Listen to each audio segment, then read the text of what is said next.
Hi everyone, welcome back. So for this lesson we will be talking about the cross product. Now the cross product is a different method or a different operation to multiply two different vectors. We can take vector 1 and multiply it using the dot product with vector 2. And in this particular section, we are going to be looking at taking two of those same vectors, but this time multiplying them under the cross product operation. Now on screen, you'll see the definition that we have for the cross product. This says that if we have a vector defined by a1, a2, and a3 component-wise, and vector b is made up of its components of b1, b2, and b3, then the cross product of a and b is the vector a cross b, which is given by this formula, where you have in the first component a2 times b3 minus a3 times b2, second component a3 times b1 minus a1 times b3, third component a1 times b2 minus a2 times b1. This is a rather, let's say, long formula to try to memorize. Instead, it would be much easier and much nicer, not to mention possibly a little bit more faster, if we could calculate it using the determinant method. Now, a determinant applies whenever we are looking at a matrix. However, in this particular case, if we think of a 3x3 matrix where we have the I, J, and K components as the inputs, and vector A1, A2, A3, vector B for B1, B2, and B3 as all the row inputs, then this becomes a 3x3 matrix where we can calculate its determinant. So to go off on a small tangent really quick, I want to go ahead and start working with these determinants. Now I'm going to show you a few examples for determinants, and that's going to help us understand what it is we're doing here when we're looking at this cross product, or how we're finding this cross product. It'll streamline that process. So first off, I want to go through and I want to find a determinant of a 2x2 matrix. Let's say the determinant was the matrix was -1, 3, 2, and let's say 5. What I want to do at this point in time for this determinant is we take the main diagonal. So we go through and we multiply the main diagonal. So multiply these two entries, which is -1 times 5. So we multiply -1 times 5, and then we subtract here the minor determinant, or sorry, the other diagonal. That other diagonal will take the product, which is 6. So that's 2 times 3. Now to finish off this determinant here, all we need to do is finish off these calculations. -5 minus 6 will get us then -11. And this is how we find this 2x2 determinant. Now, why did I talk about this 2x2 determinant? Well, we need the 2x2 determinant in order to establish what a determinant for a 3x3 matrix will be. So in order to do that, now we're going to be working with a 3x3 determinant. So here I will have, let's say, 2, -3, let's go with 5, then 1, then -2, and then we'll go with 3, then we'll go with 4, then we'll go with -1, and lastly we'll go with, let's say, 5 again. There we are. Now what I want to do at this point in time is I want to figure out, or I want to develop a method to take this determinant. So to take the determinant, what you are going to essentially do is you have to pick a row in which you want to start. Typically we always start on the top row. So we always start, typically we always start at the top left corner where this number 2 sits. In that particular instance, if I am starting on that row and that column, what I'm going to do at this point in time is I'm going to take that number 2 and write it down here. So this is my 2. Now this 2 is going to multiply a minor determinant. And the minor determinant, what I'm going to do is, now that I've chosen this 2, I'm going to cross out these specific rows and columns. If the number 2, like we chose, was in the first row, first column, then we cross out the whole first row and the whole first column. The numbers that we have left in that particular order are the determinant that we are going to multiply by, which is -2 in the first row, 3 in the first row at the end, -1, and then 5. As such. Great. Now I realize I just backed up and I made a little mistake here. There we go. So this is 2 times the determinant of -2, 3, -1, and 5. As such. So perfect. So we took the number 2, and that was this number 2 here. And we could choose to keep going across the top row. So let's keep going across the top row. Next, I'm going to choose this -3. So we are now choosing -3, and I'm going to leave a space here. So I'm taking that -3, and I'm going to do the exact same process. I'm going to cross out the row and the column that the -3 exists in. Cross out the first row, cross out the second column.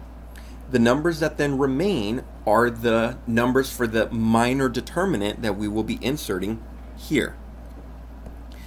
So those numbers become 1, 3, 4, and 5.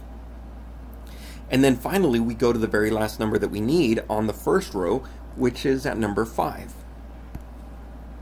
So I'm going to take that number 5, and I need to multiply by a determinant, a minor determinant, and that minor determinant, again, we figure out when we cancel out the first row and the last column, because that's where the number 5 is at.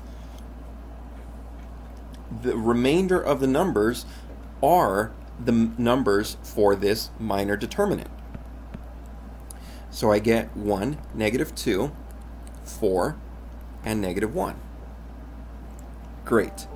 Now let's go through and let's go and add some numbers here, or some signs here, because we are going to need them.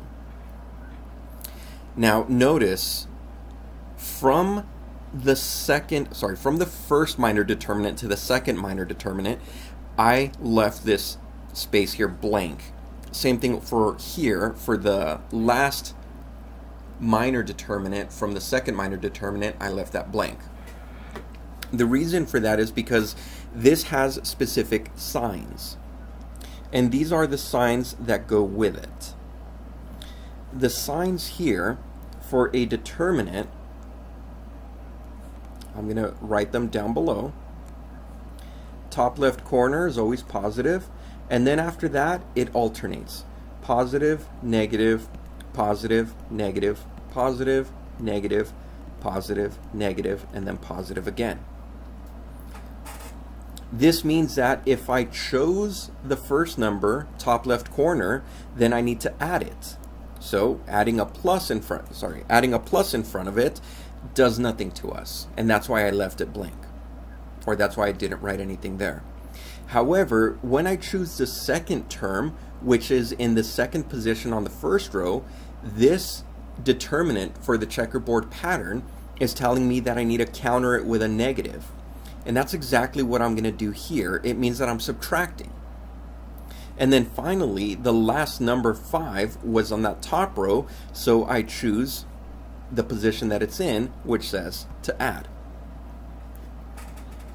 Now, what I need to do is I need to go through and I need to expand my determinant here.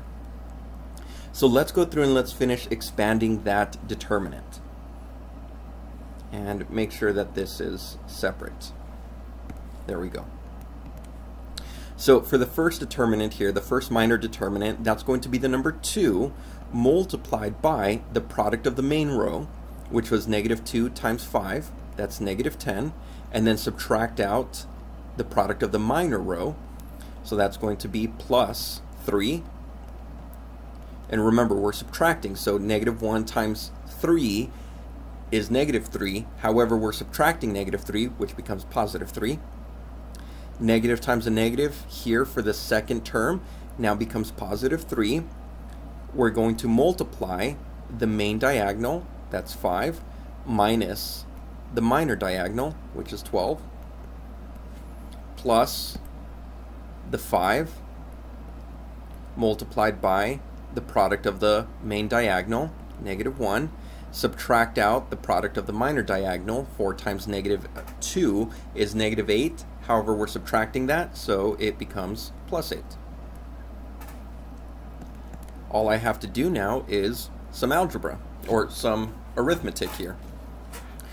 So for the first part, for the first term, I'm looking at 2 times. So 2 times negative 10 plus 3, that's going to be negative 7. So I get negative 14.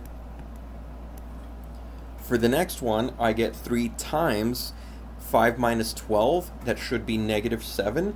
So that gets me negative 21. And for the last one, I should get 5 times 7, which will get me 35. There we are. So all I have to do now at this point in time is add everything together. So I get negative 14, then minus 21, then plus 35. We should get, wow, that is awesome, 0. That's great. So this determinant is 0. Now, it's the process that I want you to extract. At a later time, you will see more and more and more about determinants. For now, it's going to be important for us to be able to perform these calculations so that we are able to identify what is the cross product very, very quickly. So what I want to do now is work on some examples where we are going to be using this cross product. And on these examples, we're going to be using the cross product, or this method of determinant, to find the cross product. That way we can expedite the whole process and, again, just make it more streamlined. Okay, so here's the examples brought to you by Internet Magic, right? We put pause on the video and bam, here it is. So given these 3 vectors, vector A, vector B, vector C, we want to find the following.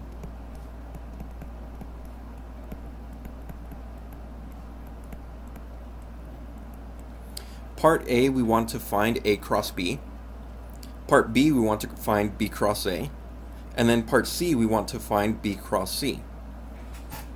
So let's go ahead and let's get started there. If we want to find A cross B, well, A cross B is going to be the determinant where we have I, J, and K in component form, and then we take the first vector, that's going to be the first input of the row right below I, J, and K. So vector A was, or is, 2, 1, negative 1 in component form. Vector B is negative 3, 4, and 1. So to find this determinant, we do the exact same process that we did before. We start in the first row, first column, and we take that as our I component. That's then going to multiply the minor determinant of whatever's left over once we cross out that row and that column. And that's going to be 1, negative 1, 4, and 1. If you want to work this out yourself, by all means, go ahead and do it. I will not be writing the minor determinants like we did before, like in the previous example, right up top on your screen. I will not be writing them out like that further. I will try to do the calculations as we go through. That way you'll see that this method is a little bit more streamlined, and it's slightly the more preferred method to use when we're finding cross products. So I'm going to multiply the main diagonal, which is 1, and then subtract out -4. So 1 plus 4 will get me 5. The next term will be j hat.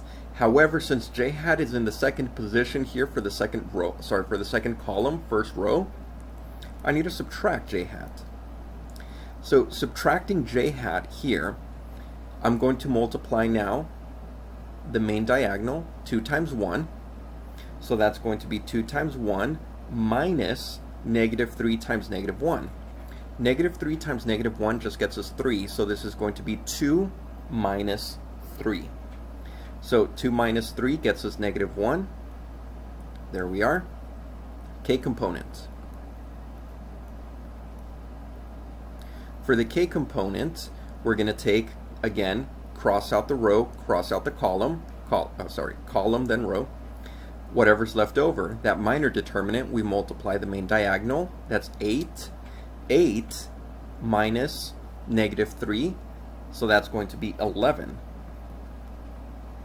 And look at that, here's our vector. Our vector is 5i hat plus j hat plus 11k hat. Isn't that nice? So this is the preferred method for finding cross product of vectors, or of 2, 3-dimensional vectors.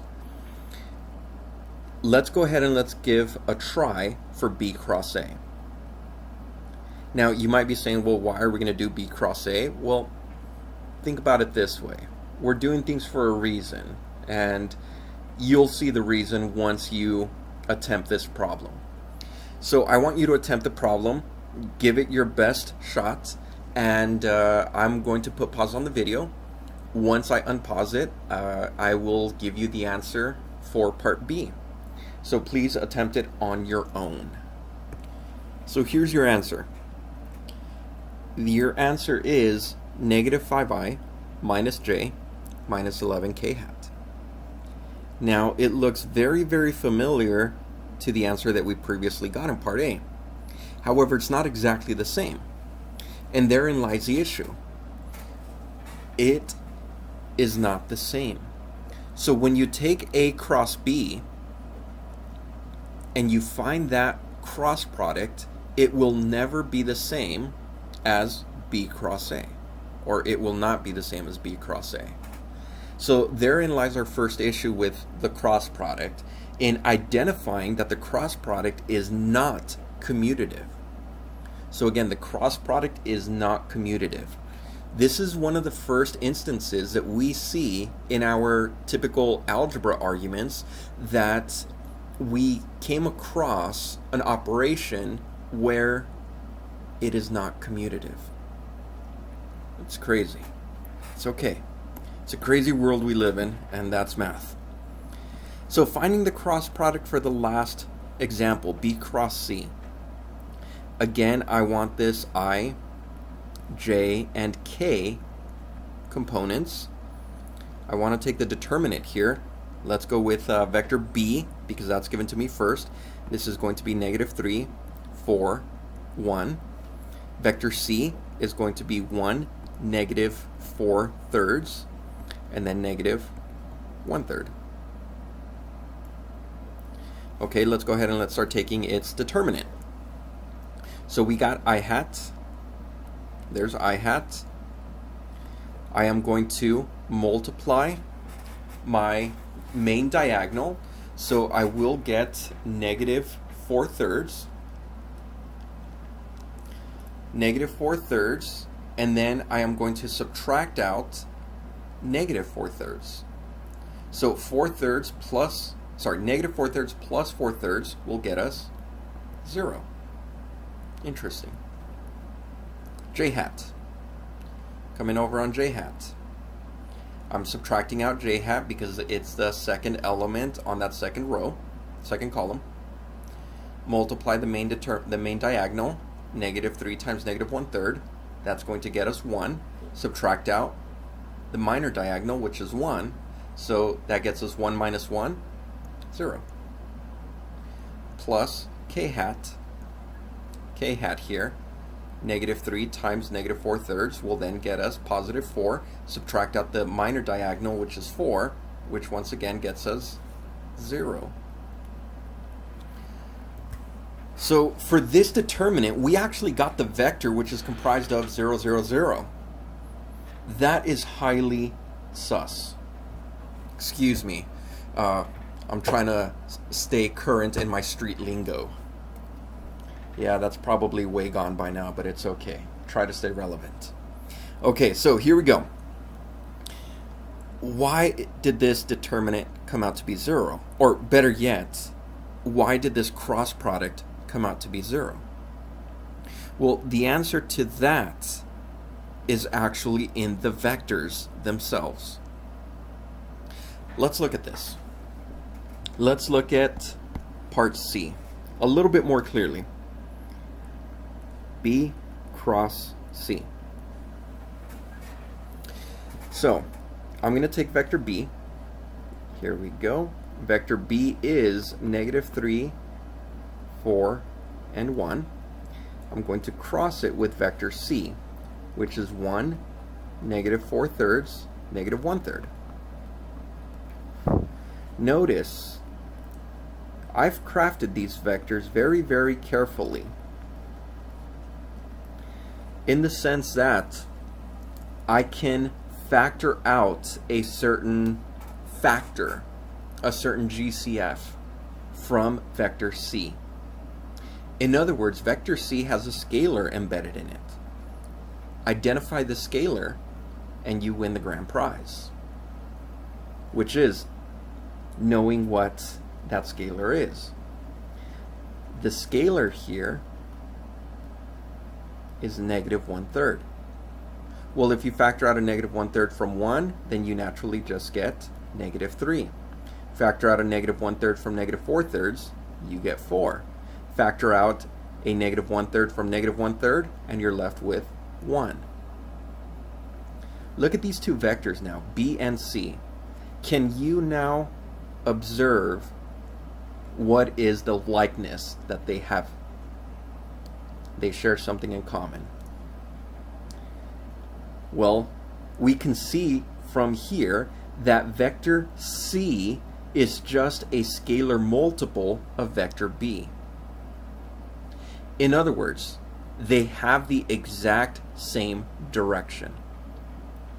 If two vectors have the exact same direction, guess what we can conclude about them? Two vectors, same direction, they are parallel. In other words, we have parallel lines. Algebra talk. Vector talk, we have parallel vectors. Doesn't matter whether they point in the same direction or not, so long as they have the, doesn't matter whether they point in, let's say, if one is opposite of the other, that is okay, because they will still be parallel. So, what can we extract from this?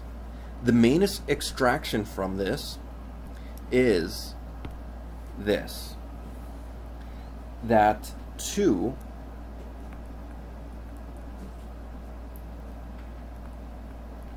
non-zero vectors are parallel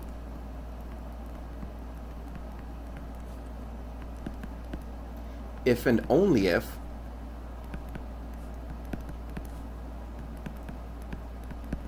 their cross product is 0. Interesting. Well, again, just to summarize this piece up here,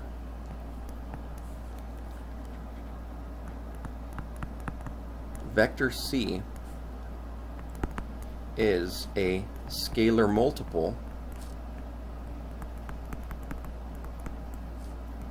of vector B. And in that sense, again, the two vectors are parallel because they are scalar multiples of one another. So if we weren't able to extract just by observing the two vectors that they are vector multiples of one, or scalar multiples of one another, then when we take the cross product, we'll see that automatically, because the cross product will then turn out to be 0. That is really amazing. That is entirely amazing. Okay, now let's look at one more item. Okay, so let's look at one more item, and this item, or this example here, let's say we go with find the dot product. I'm going to say a dot, let's go with a dot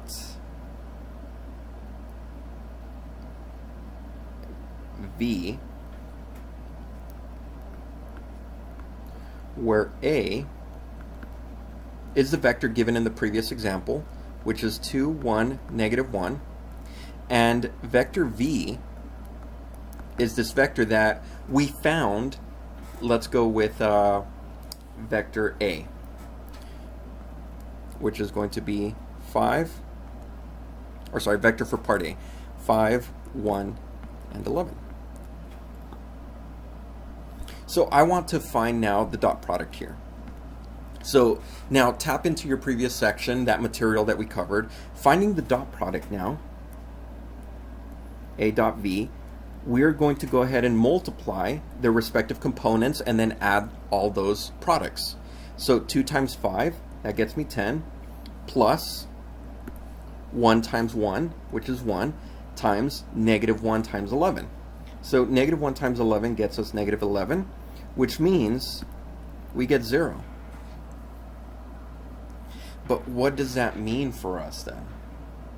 Well, what that means for us is that we now found two vectors that are orthogonal.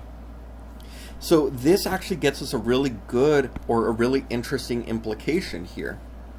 Notice that since the dot product of a dot v is equal to 0, vector a and vector v are orthogonal. I'm going to put an exclamation point there because that's amazing. Now, I want you to then establish, look at the example above. The example above said, hey, given these three vectors, I want you to find part A, part B, and part C. Well, part A, we found A cross B, but it turns out that that cross product that we found, that resulting vector, that 5, 1, and 11, that is now perpendicular to vector A. Man, I wonder if that vector is perpendicular to vector B as well. That would be interesting. That would be very, very interesting. Wow. So, spoiler alert, it is. The vector, and we're going to do this vector A cross B, is orthogonal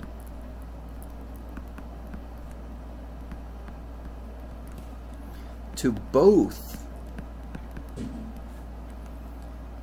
vectors A and vectors B.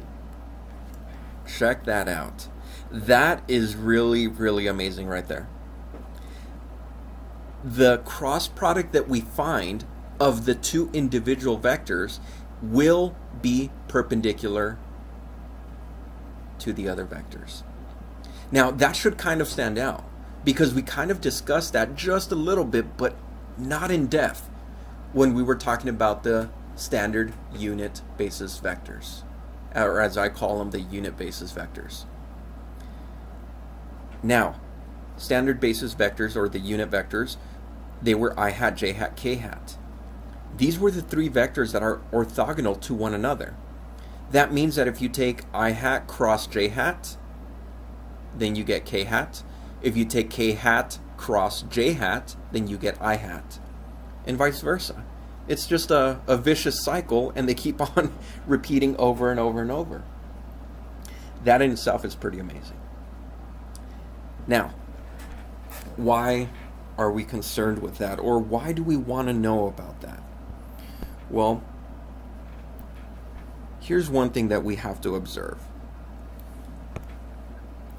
Say that we had two vectors.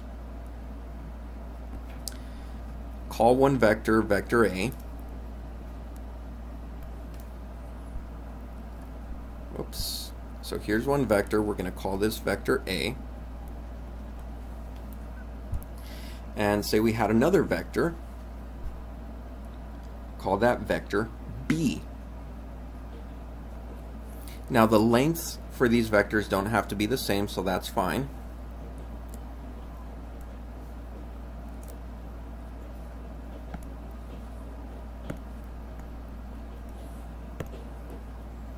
Call this vector B. Now, when we take a cross product, what we're doing is we're starting from the vector that we are given, in this case vector A and vector B. Sorry, vector A is where we're starting at, and we're sweeping over to vector B. And what we want to do is, when we do this, moving over from vector A to vector B, we kind of use our right hand to kind of sweep over this angle measurement. Kind of put your wrist here and use your fingers to sweep over this particular movement or this particular arc. Wherever your thumb is pointing, in this case it should be pointing upwards, that is where the cross product will then lie in. So the cross product here is actually this guy, this vector, A cross B. However, if we were sweeping in an opposite direction, say we wanted to calculate B cross A, we'd be sweeping in the opposite direction, and guess what happens there? Well, now we have the vector moving in the opposite direction, and this is vector B cross A. If you need more guides for that right-hand rule, we use that right-hand rule in physics a lot. So my suggestion is you can do a really quick Google search for right-hand rule math or right-hand rule physics, and you will be able to get a few more better explanations. But this is the way that we want to look at this, that in order to determine what way the cross product is heading in, we need to know what way are we sweeping this specific vector, or what way are we taking this cross product, because one cross product will get us one direction, the other cross product will get us the other direction. Awesome. Let's talk about angles now. So I'm going to have this theorem here that says if theta is the angle between A and B, then when we take the magnitude of the cross product, we will get the magnitude of A times the magnitude of B times sine of theta, and this is going to be where theta is bounded between 0 and pi. Awesome. So this is looking pretty good so far. We have a lot of tools at our disposal, and that is really great. So what we're going to do now is we're going to work on an example. We're going to work on an example, that way we can show what we want, or we can show that we've built up this material in order for us to be able to show some really unique items. So stay tuned for this example. It's coming at you in the next few seconds.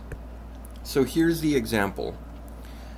We have now that if a plane contains the points P, which is made up of 1, 0, 0, Q, which is 1, 1, 1, and R, which is 2, negative 1, 3, we want to find a vector that is orthogonal to that plane.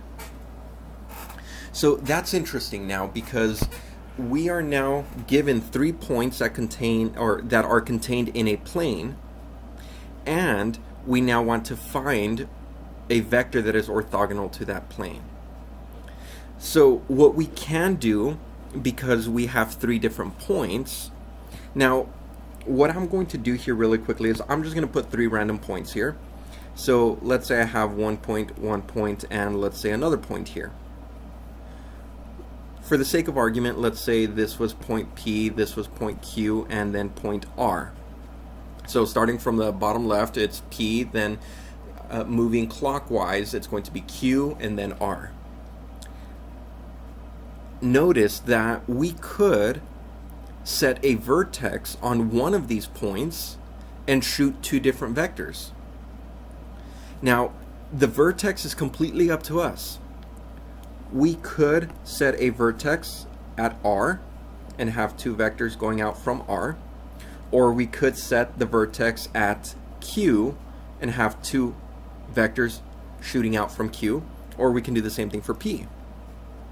However we'd like. Typically, if we were in class, I would ask you all to choose.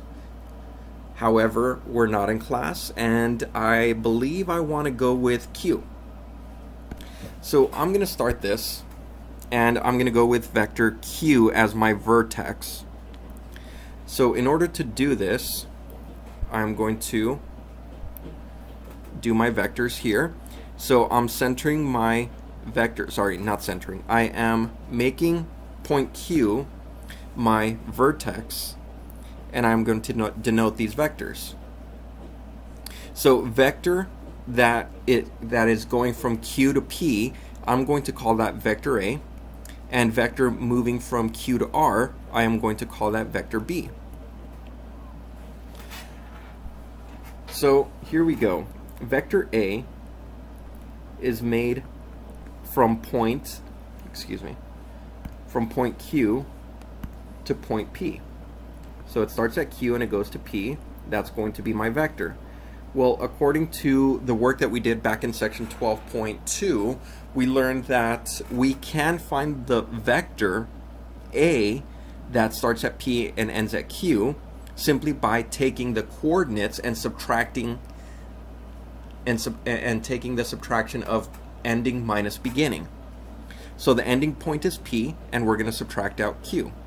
So the x component, 1 minus 1, will get us 0. 0 minus 1 will get us negative 1. 0 minus 1 will once again get us negative 1. So there's vector A. Vector B. Vector B is the vector that starts at Q and extends over to R. So again, ending minus beginning, component by component. Ending is 2 minus the beginning, which is 1. So 2 minus 1 is 1. Negative 1 minus 1 gets us negative 2. And then 3 minus 1 will get us 2. There we are. So we found our 2 vectors. Now that we have these 2 vectors, well, these 2 vectors exist on the plane because the initial points existed on the plane. So if we want to find a vector that is orthogonal to this plane, all we have to do now is find a vector that is orthogonal to these 2 vectors. Well, by golly gee, how do we do that? Interesting. If you see on screen, I scribbled over here at the top of the screen where it says that the vector A cross B is orthogonal to both A and B. Which means if we want to create an orthogonal vector to the plane and the plane contains vectors A and B, all we need to do is take the cross product of A and B. Now you might be asking, well, Mr. Castro, does the way that we take the cross product matter? In other words, does it matter whether we take B cross A or A cross B? For that, I'll refer back to the question. It says find a vector. It doesn't say which one, it just says find one. So we could do A cross B, and it would be correct. We could also do B cross A, and it would also be correct, because both of those vectors will be orthogonal to this plane. For the sake of argument here, let's go with B cross A. I know I like going against the grain sometimes. It's okay. If you want to try it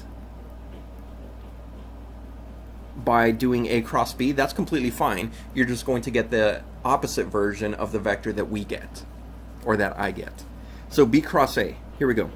This is 1, -2, 2, and then we have 0, -1, -1. So I take my I component, so here's my I component, and I am going to do -2 times -1.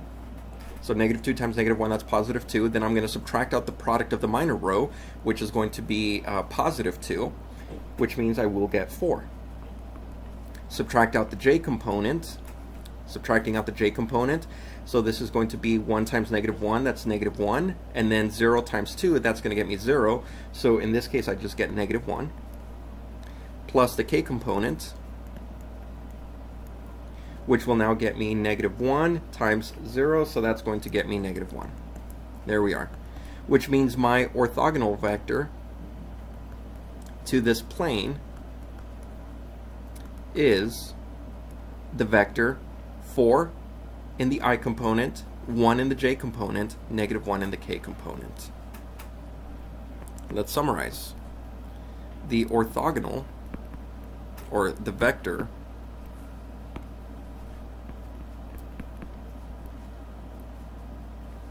you know what, let me say a vector. A vector that is orthogonal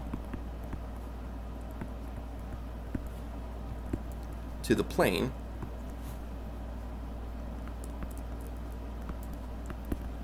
is the vector 4i plus j minus k. And there you have it. That's all there is to it, which is really, really nice. Now let's go on to the properties of cross products, and once we get the properties of cross products, we're going to be able to start extracting a little bit more information from these cross products, and then we'll go on into a really, really cool feature about cross products.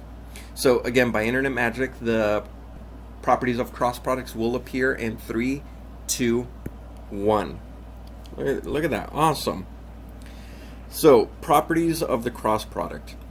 If we have vectors A, B, and C, and we have a lambda scalar, then property number 1, we get that the cross product is not commutative. However, A cross B is equal to negative B cross A. So in other words, if we were to, let's say, take B cross A, then that would be the opposite of A cross B.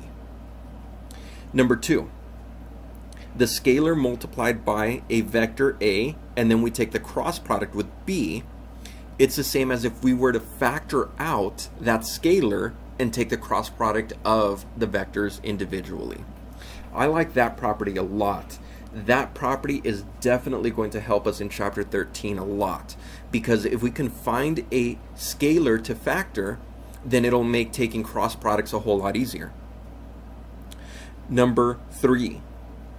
Well, number 3 and number 4. Cross products are distributive over addition. So we can distribute, but we must distribute over addition. And more importantly, when we distribute, the side of the distribution matters. So if we take A cross, for number 3, if we take A cross the quantity of B plus C, the vector A must stay on the left-hand side for all the cross products. Same thing for number 4. If vector C is being multiplied on the right-hand side of that cross product, then when we distribute, vector C must stay on that right side of those cross products. And then my all-time favorite, the scalar triple product. This scalar triple product, it is amazing. You'll see why it's amazing in just a little bit. But remember that the name actually gives away why it's amazing. It's a scalar, number one. So you end up with a scalar, and then you have a triple product. That means you're multiplying 3 items. So that's pretty cool. And then the last one we use when we're trying to prove certain items in let's say the normal, the tangential vectors, and the binormal vectors. This will come in handy if we go through some of those proofs. Now, I want to go ahead and I want to determine, or you know what, better yet, let's go ahead and let's work on this. I want to recall. I want you all to recall the area of a parallelogram. Oops.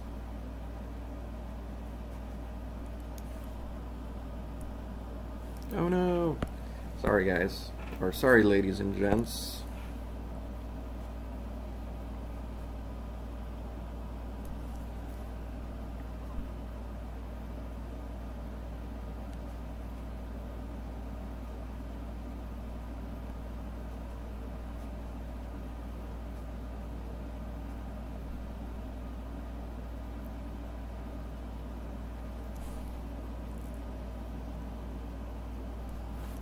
Okay, here we go.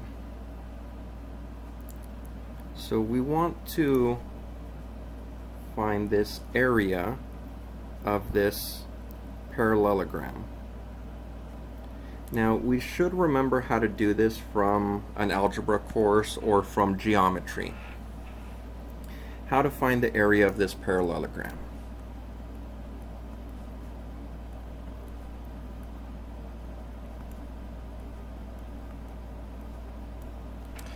Well, in order to find the area of this parallelogram, we need to know a few things.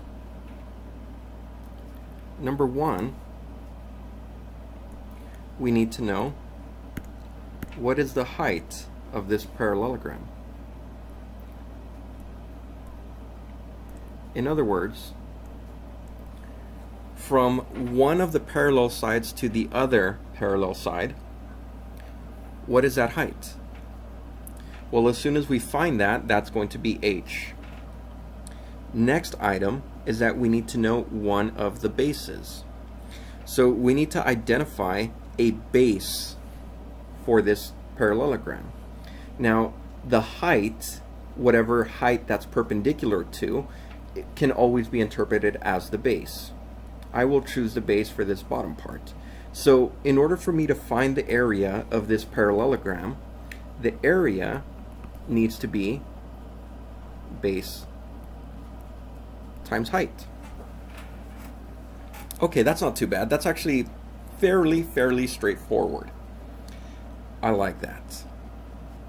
Okay, so let's go with that. Let's go with that.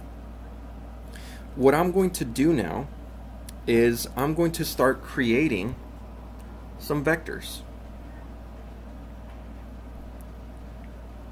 So let's create some vectors. Let's have some fun with these vectors.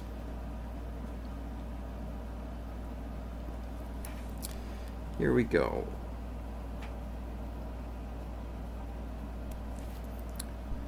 Here's one vector.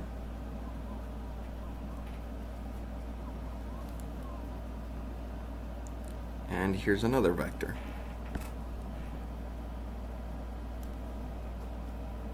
There we are.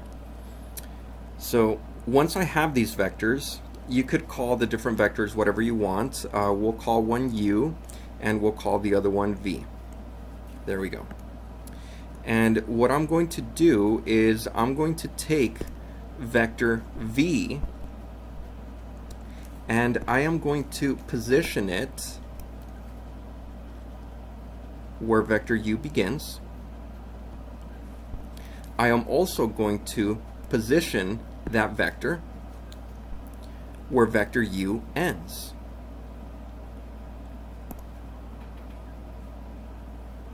Oops. You know what? I just realized I made a little fudgeums. There we go. I want another copy of this. Let's copy that. There we go. And let's paste it. There we go. Okay, perfect. There we go. Crisis averted. All right, so here we go. Back to where we were at. I'm placing vector u where I'm placing vector v where vector u begins, and then I'm also taking vector v and I'm going to place it where vector u ends, and I'm also going to take vector u, the copy I made of it, and I'm going to place it between the two vectors v that I have just created. Now this will automatically create your parallelogram just using vectors. And remember, we use this to create that parallelogram law. So we also know that there is some angle theta between the two vectors, u and v. Now, what's really nice about this is posing a question like, what is the area of this parallelogram that's made by these two vectors? Well, again, if we take those vectors and if we find copies of them, we can find this parallelogram.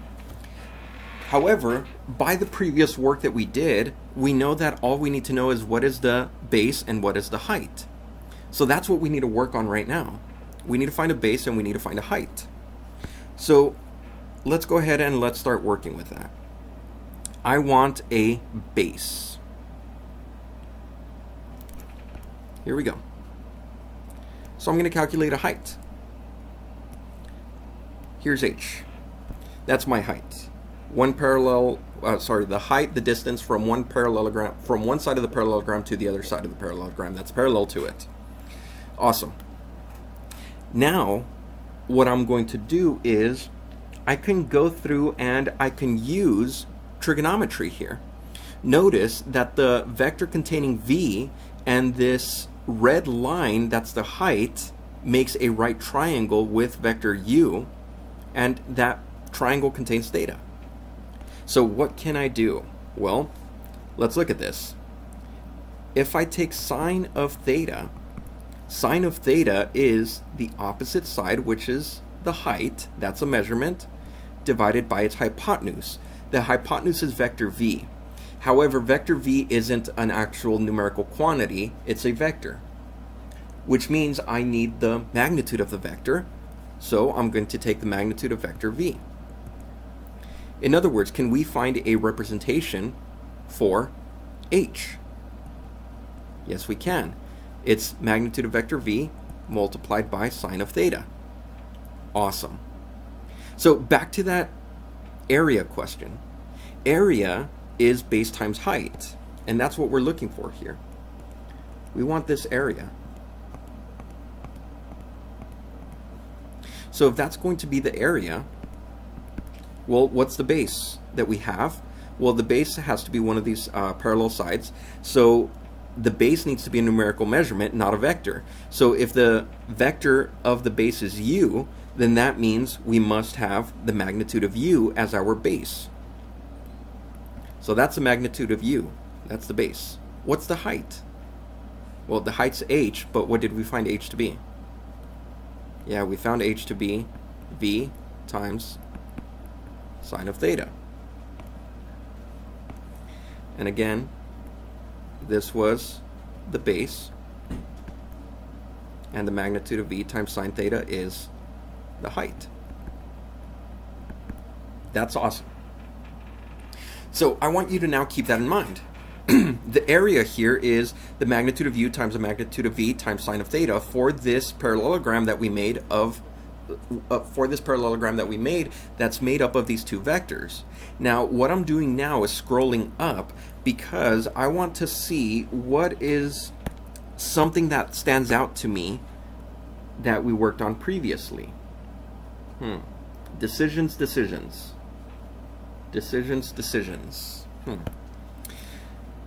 It kind of looks like it might be the magnitude of a cross product. That was one of those theorems that we got from before. So if I come back here and if I say, oh wow, hey, look at that, I can now see this, that the area that I'm initially looking at, which was the base times the height, well, that area is now, or by definition, it will now be the cross product, the magnitude of the cross product of u and v. Wow. Wow, wow, wow. So, nobody, believe it or not, nobody has ever asked me what is the most interesting part of multivariable calculus.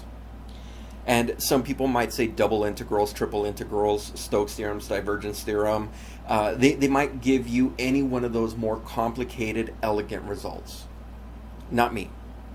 I'm just a simple guy living in a small town. Actually, it's pretty big. Oh well, that's beside the point. So, to me, this is one of the most elegant results. Why is that? This says that the area, which is a two-dimensional object, can now be calculated by finding the magnitude of this cross product. Think about that. What does the magnitude of a cross product represent? The magnitude of a cross product, in its most basic form, represents the length of a vector. This tells us, or this correlates that, the length of a vector actually gives us a two-dimensional area. That is gnarly. Because now we're able to map a certain way, or now we're able to talk about this two-dimensional object being mapped to this one-dimensional figure. Wow, that to me is crazy. Some people call me crazy, but it is amazing what crazy people think of. Awesome. So, I'm sorry if I babble on. If we were in class, I would be babbling on the same way. And for that, I truly apologize. It's just, I love to go off on tangents that way. So, back to the topic at hand. We built the area of a parallelogram. Awesome. What if instead we started building a volume of a parallelepiped? Ooh, yeah, I know that's rough. So let me write that down. Okay, so here we go. Volume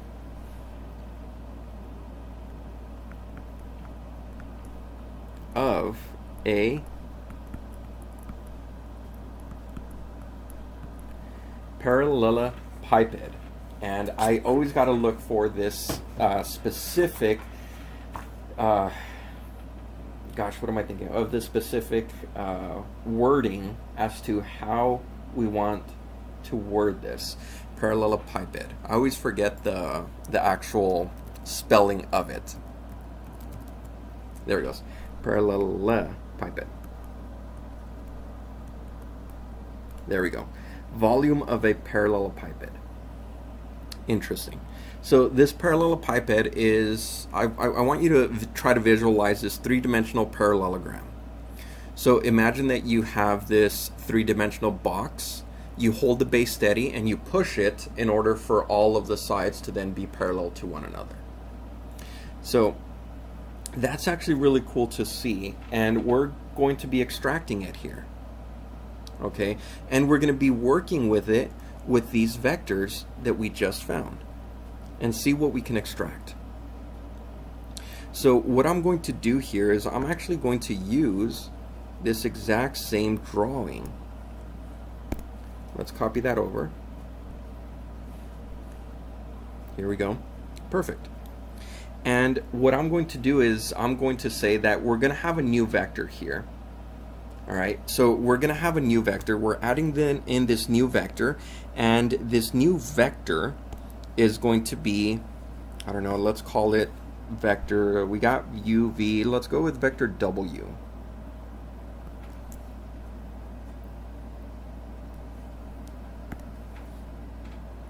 Here we are. So this is vector W. Now, how are we going to work with vector W? I'm going to pause the video really quick so I can make some dashed marks on here. Okay, so here we are.